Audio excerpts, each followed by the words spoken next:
आज हमारे साथ मौजूद है छत्तीसगढ़ी फिल्मों के युवा कलाकार विशाल दुबे जी। विशाल जी, साधना न्यूज़ में आपका बहुत बहुत स्वागत है। बहुत बहुत धन्यवाद। Thank you. सबसे पहले आपकी जर्नी की शुरुआत पे चर्चा कर लेते हैं। कैसे फिल्मी लाइन में आना हुआ आपका? फिल्मी लाइन में तो ये है कि क्लास 3 में मैं एक एक्ट किया था जिसमें मैं सरपंच बना था और पेड़ों को कटने से बचाना था। तो क्लास 3 और 4th में बच्चे जेनविनली उतने बड़े बड़े डायलॉग्स बोल नहीं पाते। साइंस वाली मैम थी, वो मेरे को बोली तुम डायलॉग बोल लोगे? मैं बोला हाँ मैं बोल लूँगा। तो लाइमलाइट में आने का शुरू से शौक था, तो वहाँ से स्टार्ट हुई एक्टिंग और स्टार बनने की जर्नी। तो वो प्ले बहुत अच्छा किया मैंने, बस ऐसा है। उसके बाद फिर कैसे ऊपर से चढ़ते गए सीढ़ियाँ, कैसे आगे कारवा कैसे रहा? तो स्कूलिंग के बाद जब वहाँ पता चला तो बहुत सारी क्लैपिंग्स हुई। जब एक आर्टिस्ट को, मेरे को लगता है जब हौसला अफजाई किया जाता है, तालियां बजाई जाती हैं, लोग पसंद करते हैं, तब वो जागता है, तब उसके अंदर का सपना जागता है। तो सपना तो मैं क्लास 3 में बुन लिया था, फिर उसको धीरे धीरे मैं बढ़ावा देता गया, मैं अपने ऊपर काम करता गया। फिर मुझे एक चीज़ क्लियर हो गई थी कि actor, character star, star of the million या बिगेस्ट स्टार, अमिताभ साहब हो गए, शाहरुख खान साहब हो गए, इसमें एक लेयर है। तो उस लेयर में मैंने चुना था स्टार। तो स्टार में मेरे को एक्टिंग तो सीखनी ही थी, पर स्वैग भी बहुत जरूरी था, क्योंकि एक हीरो बनने के लिए एक स्वैग होना बहुत जरूरी है। तो मैं एक अच्छा एक्टर तो नहीं बन, मैं अच्छा स्टार बनने के लिए सपने पालना शुरू कर दिया। तो मेरी ट्रेनिंग चालू हो गई। स्कूलिंग से मैंने डांसिंग वांसिंग सीखना स्टार्ट कर दिया। और एक्टिंग कोर्सेज तो मैं नहीं किया था, बट अच्छे जो थिएटर आर्टिस्ट बुक्स होती हैं, जैसे अंधा युग हो गया, तुगलक हो गया, ये मैं पढ़ना स्टार्ट कर दिया था। मैं ऐसे लोगों के साथ उठना बैठने लग गया था जो थिएटर से जुड़े हुए हैं। मैं थिएटर नहीं करता था, बट उनके साथ वो प्रैक्टिस में करते क्या हैं, मोनोलॉग्स कैसे रखते हैं, टाइमिंग कैसे बिठाते हैं, बॉडी लैंग्वेज कैसे होना चाहिए, वो सब मैं सीखने लग गया। और ये करते करते मैं 12th पास कर चुका था। और उसके बाद फैमिली, आप जानते हैं कि आने वाले टाइम में अगर डिग्री नहीं तो रिक्शा भी नहीं चला सकते टाइप का मेरी माँ की बातें थी। तो वो चाहती थी कि मैं इंजीनियरिंग करूं। तो just because for her happiness I started preparing for the engineering, and I have done my B tech IT GGU Guru Ghasidas university. फिर इंजीनियरिंग करने के बाद मैं अपनी डिग्री मम्मी के हाथ में दिया, देख माँ मैं बन चुका हूँ, मैं जमा कमा खा सकता हूँ, अब मेरे को मेरे सपनों के लिए जाने दो बोला। और इंजीनियरिंग कॉलेज में भी मैं कल्चरल हेड था। फर्स्ट सेम में 2 बैक लगा, क्यों हाँ मुझे, फर्स्ट सेम में 2 बैक लगा मुझे, मेरे दोस्त सारे AC, ये मेरा लिखा हुआ गाना है। और एक कलर्स बैंड करके मैंने बनाया था। शुरू से एक्टिव था, आर्ट से बड़ा प्यार है, एक जिंदगी मिली है कुछ कर गुजरूं ऐसा सोचता हूँ। पैसे को तवज्जो देना ज़रूरी है, बट मेरे को लगता है मेरा प्रोफेशन एक्टिंग होना चाहिए, मेरा प्रोफेशन एज अ हीरो मेरे को आना चाहिए, और वहीं से मैं पैसे कमाऊँ और लोगों का दिल जीतूँ, और वो पैसे को बाउंस बैक करूँ ऐसे लोगों के साथ जिन लोगों को आर्टिस्ट हैं तो, पर उन्हें मौका नहीं मिला क्योंकि वो फिनेंशियली स्ट्रांग नहीं थे। मेरी जर्नी कहानी बस यही रहेगी कि मैं अगर अच्छा स्टार बड़ा बन गया, तलैवा साहब टाइप, तो मेरे आसपास के रडार में जितने लोग हैं मैं उनको बहुत आगे बढ़ाऊंगा, और यही मेरा सपना है एज अ हीरो। पहली फिल्म या पहला एपिसोड कौन सा था? कैसा अनुभव रहा था पहले एक्टिंग?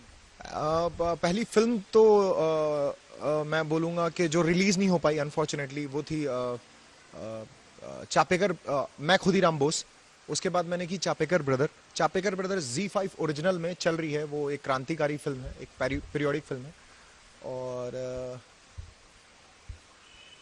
फिल्म करते करते मैं एक चीज़ समझ चुका था कि एक अच्छा ब्रेक, एक रिकग्निशन ब्रेक बहुत ज़रूरी है एक आर्टिस्ट को। तो फिर मुझे मिला, मैंने एक ऑडिशन दिया था बॉम्बे में, अंधेरी वेस्ट में।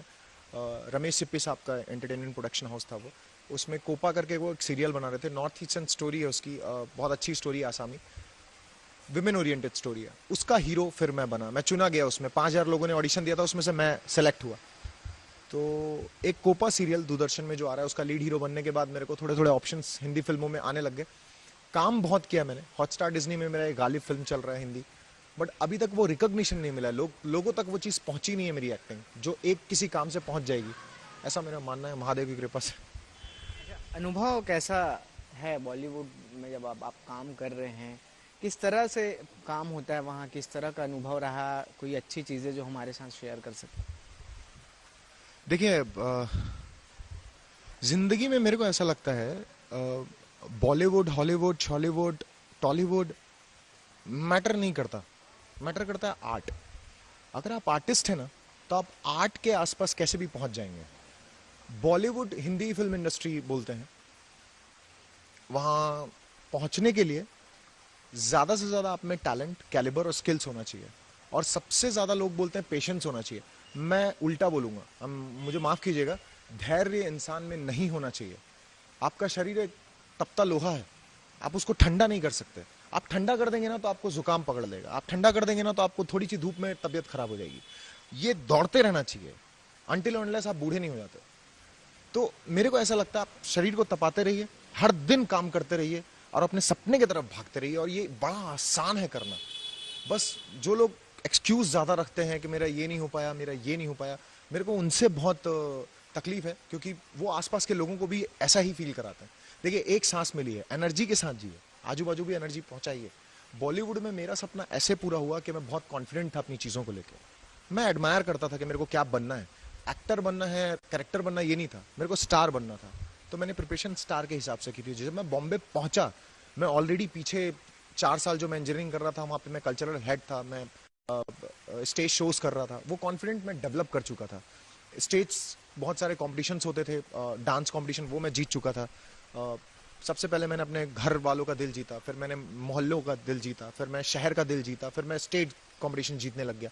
जब मैं काबिल हो गया स्टेट कंपटीशन के, तब मैं बॉम्बे में कदम रखा नेशनल लेवल पे जाने के लिए। और जब मैंने ऑडिशंस देना स्टार्ट किया तो नो डाउट, अगर आप इतना सब कुछ अपने पीछे करके आए हैं तो वो कॉन्फिडेंस कैमरे में झलकता है। तो शायद महादेव की कृपा से मेरा काम बन गया, क्योंकि मेरी मेहनत रंग लाई मेरे माँ के आशीर्वाद से। पहली बार जब आपको ब्रेक मिला, कैसा फील हो रहा था? कैसे वो ब्रेक मिला था? किस तरह से आप वहां तक पहुंचे, फिर वहां से जर्नी शुरू हुई थी? मैं फेसबुक में ऐसे ही फोटोज अपलोड कर रहा था, तो मिड डे में एक न्यूज़ देखा मैंने, मिड डे और टाइम्स ऑफ इंडिया में।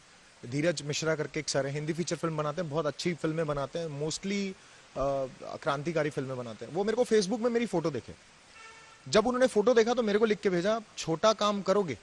मैं समझा नहीं छोटा काम करोगे क्या मतलब। तो मैं बोला, सर मैं तो लीड के लिए प्रिपेयर कर रहा हूँ। तो बोले, एक बार अपना काम दिखा दो, अगर पसंद आया तो आगे देखते हैं।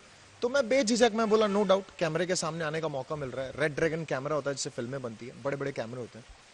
और मैं टेक्निकली उतना स्ट्रांग नहीं था कैमरे के सामने, मैं ट्रेन तो हो चुका था। तो उन्होंने मुझे पहला ब्रेक दिया। चापेकर ब्रदर में जो G5 ओरिजिनल में चल रही है, उसमें मैंने एक स्टीफन कॉप का कैरेक्टर किया है, ग्रे कैरेक्टर है। और उन्होंने फेसबुक से देखा, फिर उन्होंने ऑडिशन के लिए मुझे अंधेरी वेस्ट में बुलाया अपने ऑफिस। मैं ऑडिशन में गया तो उन्होंने मेरा नाम विशाल था, और राहुल आओ बैठो बोले। तो मैं भी बोल गया, हाँ थैंक यू सर, बताइए। तो राहुल रेडी हो? मतलब हाँ सर। तो ये स्क्रिप्ट है, ये पढ़ लो। तो मैंने स्क्रिप्ट देखा, मैं पढ़ा, मैं आपको जैसे बताया पीछे की जर्नी, अगर आप ट्रेंड है तो वो जर्नी दिख गई उनको कैमरे में। राहुल बहुत बढ़िया, मैं तुमको ये दे रहा हूँ, ये कैरेक्टर ये तुम ही करोगे। तो ऐसे मुझे एक ब्रेक मिला चापेकर ब्रदर में, और जब पूरी फिल्म कंप्लीट हुई तब उनको मेरा नाम पता चला कि मेरा नाम विशाल दुबे। अच्छा, एक चीज़ और है, आपने एक्टिंग का कोई क्लास नहीं किया है, बचपन से आप में एक्टिंग का शौक था, वो निकल कर सामने आया है। थोड़ी मुश्किल तो रही होगी, क्योंकि आजकल ज़्यादातर जो एक्टर हैं वो एक्टिंग की क्लास पहले करते हैं फिर एक्टिंग में आते हैं, लेकिन आपने ऐसा कुछ नहीं किया, बचपन का जो शौक था उसको पूरा करने निकले। तो कितनी मुश्किल थी जब एक्टिंग का क्लास नहीं किए लेकिन एक्टिंग किए? आ, एक चीज के लिए माफी चाहूंगा, एक्टिंग की क्लास तो नहीं किया हूँ, पर एक्टिंग के कोर्सेज के बारे में बहुत पढ़ा हूँ, काफी किताबें पढ़ी हैं। मैं बोल रहा हूँ, अगर आप इंडिया में हैं और अगर आपको एक्टर बनना है तो 2 किताबें आप मस्ट है पढ़ने के लिए। एक तो तुगलक, उसमें आपका उर्दू बहुत कमांडिंग हो जाएगा, उर्दू जबान साफ करता है, गिरीश कर्नाड साहब का लिखा हुआ किताब है। और दूसरा है अंधा युग। ये 2 किताबें हिंदी के लिए है, वो ये पढ़ना बड़ा जरूरी है। अंधा युग हिंदी है, अंधा युग एक तरह से महाभारत लिखी हुई है। शतकोटि सूर्य शतकोटि चंद्र शतकोटि सरित सर सिंधु मंद, जंजीर बढ़ाकर साध मुझे, हाँ हाँ दुर्योधन बांध मुझे। ये जो अल्फाज लिखे गए हैं, ये हिंदी में चीजें लिखी गई हैं, ये एक एक्टर को ना एक ग्रेस देती हैं। मुझे लगता है एक अच्छा एक्टर एक अच्छा रीडर होता है। अगर आप ज्यादा किताबें पढ़ते हैं, अच्छी किताबें पढ़ते हैं, हर लैंग्वेज की किताबें पढ़िए, उससे खिल के एक्टर आता है। आप ट्रेनिंग कैसे भी करिए, बट आपको प्रोसेस पता रहना चाहिए कि अगर आप कैमरे के सामने आ रहे हैं तो आपकी जबान साफ होनी चाहिए, आपको वोकल बहुत अच्छा होना चाहिए। तो जो भी थिएटर प्रोफेशनल आर्टिस्ट होते हैं, NSD हो गया और FTII हो गया, उनके वर्कशॉप्स होते हैं बॉम्बे में, मैं वो वर्कशॉप्स करता था। और मैं आपको सच बात बता रहा हूँ, वर्कशॉप के अंदर मैं एक्सरसाइजेस सीखता था, पर मेन काम जो होता था वो चाय की टपरी में होता था। जब ब्रेक होता था तो मैं वहां जाके अपने सीनियर से पूछता था, सर ये क्या होता है सर, 4-4 साल FTII में और ये नेशनल स्कूल ऑफ ड्रामा में ऐसा क्या सिखाते हैं बच्चों को। तो वो मेरे गाल पे चट से मारे, बोले तू बहुत सही जगह सही सवाल कर रहा है, चाय पिला। मैं बोला सर बिल्कुल पिलाऊंगा। पैसे मेरे पास उस टाइम एक्चुअल में नहीं थे, मैं जस्ट सब कुछ अपने डाइट में खर्चा कर रहा था, और जैसे तैसे मैं 20 रुपए निकाला, और शायद 8 रुपए की कुछ चाय थी, और वो दादा 2 चाय पिए, और वो मेरे को एक सच बताया कि हम सिर्फ इम्प्रोवाइज करते हैं, तुम्हारे कैमरे में कट लगता है ना, हमारे प्ले में कट नहीं लगता। तो इम्प्रोवाइजेशन बहुत जरूरी है। इवन दो आपका आर्टिस्ट सामने वाला अगर डायलॉग भी भूल गया, तो आप इतना अच्छा इम्प्रोवाइज कीजिए कि वो आप उसके साथ वापस बाउंस बैक कर सकें। तो ये थी मेरी कहानी। मैं चाह तो नहीं रहा था, पर मैं उनके साथ उठ बैठ रहा था जो उस राह तक मेरे को ले जाते सिखाने के लिए। तो ऐसे हुआ सीखना मेरा, किताबें पढ़ के। अब छत्तीसगढ़ी फिल्मों पे चर्चा कर लेते हैं। छत्तीसगढ़ी फिल्मों में कैसे आना हुआ, क्योंकि बॉलीवुड कर चुके थे, कई एपिसोड कर चुके थे, फिर छत्तीसगढ़ी की ओर रुझान कैसे हुआ? छत्तीसगढ़ी एक तो चीज बोलेंगे कि एक तो लॉकडाउन 2019 सबके लिए अनप्रिडिक्टेबल था, अनफॉर्चुनेट था। हर हर महादेव, अभी जितने लोग हैं सब सेफ हैं। और डॉक्टर शांतनु पाटनवार बहुत अच्छे डायरेक्टर हैं, बहुत अच्छे रीडर हैं, राइटिंग बहुत अच्छी करते हैं, स्क्रिप्ट लिखते हैं और डायरेक्ट भी खुद करते हैं। वो मुझे बोले एक बार आके देख, रीजनल फिल्म मैं मानता हूँ, बट तू एक कलाकार है, तेरे लिए लैंग्वेज बाउंड नहीं होना चाहिए, तू बस परफॉर्म कर। तो उनके बोलने से मैं आया, और जब उनके साथ उठना बैठना हुआ तो मैं वही बताया, अपने से आप अगर अच्छे मेंटर आपको मिल गए और कुछ सीखने मिल गया, तो मेरे को नहीं लगता लैंग्वेज बैरियर है। आप कुछ भी बोल सकते हैं, आप बंगाली बोल सकते हैं, आप साउथ इंडियन एक्टिंग कर सकते हैं, आप छत्तीसगढ़ी बोल सकते हैं। उनकी राइटिंग बड़ी जोरदार थी, तो उनकी राइटिंग जब मैंने पढ़नी शुरू की तो मुझे लगा नहीं यार ये लैंग्वेज है, और फिर मैं इंस्पायर हो गया। तो मेरे को छत्तीसगढ़ी करने का मन किया। एक्चुअल में क्रेडिट उनको जाता है, डॉक्टर शांतनु पाटनवार को, क्योंकि उन्होंने मुझे बूस्ट किया था यहाँ आने के लिए, और उन्होंने ही मेरे छत्तीसगढ़ी में मोनोलॉग्स बनाए थे। उन्होंने राइटिंग की, उन्होंने मोनोलॉग्स बनाया, और वो बोले ये छत्तीसगढ़ी में ये डायलॉग्स 10-10 मिनट के बिना रुके बोल कैमरे के सामने।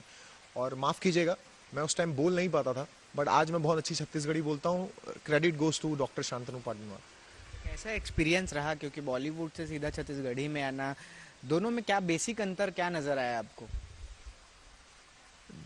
देखिए मेरे को ऐसा लगता है, आप हर एक कदम ना स्टेप आगे बढ़ाते हैं जिंदगी में, और जब जब आप सीढ़ी में ऊपर जाते हैं ना, आप नीचे देखते हैं तो ऊंचाइयां एक स्टेप ऊपर होती हैं। बॉलीवुड में काम करना या छॉलीवुड में, टॉलीवुड में, जैसे मैंने आपको पहले भी बताया, एक सिनेमा बन रहा है अगर, तो सिनेमा हर जगह सेम बनाते हैं, वही कैमरा होता है, वही लाइटमैन होते हैं, वही चीज़। ट्रीटमेंट अलग अलग होता है। कई लोग थोड़ा प्रोफेशनल ट्रीटमेंट करते हैं, आपको ज़्यादा कंफर्ट फील कराएंगे ताकि आप कैमरे के सामने ज़्यादा कंफर्ट रहें। कई लोग थोड़ा रफ एंड टफ रहते हैं क्योंकि उनका बजट लो रहता है और जल्दी जल्दी उनको फिल्में बनानी होती है, बट बनता सिनेमा ही है।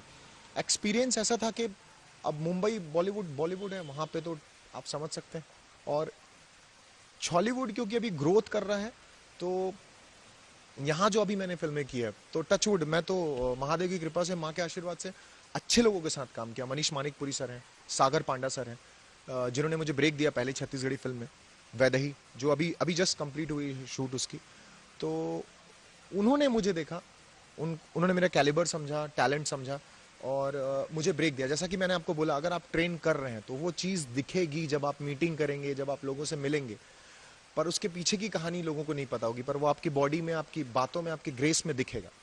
तो वही चीज़ सामने वाले को भी दिखती है। तो उन्होंने भरोसा किया इतनी बड़ी फिल्म बनाने के लिए, क्योंकि यहाँ जो स्टार्स होते हैं, जो चल रहे होते हैं, उन्हीं पे पैसा लगाया जाता है ताकि पैसा वसूल हो।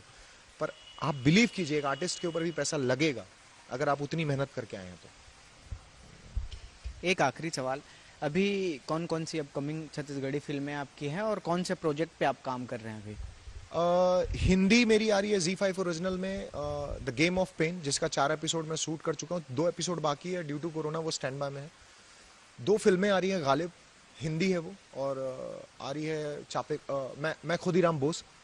छत्तीसगढ़ी में आ रही है मेरी पहली फिल्म वैदेही, जिसको मैंने अभी जस्ट कंप्लीट किया है, और उसके बाद आ रही है दंतेला, जो डॉक्टर शांतनु पाटनवार बना रहे हैं, उनकी राइटिंग है, उन्होंने ही डायरेक्ट किया है, हीरो मैं हूँ उसमें।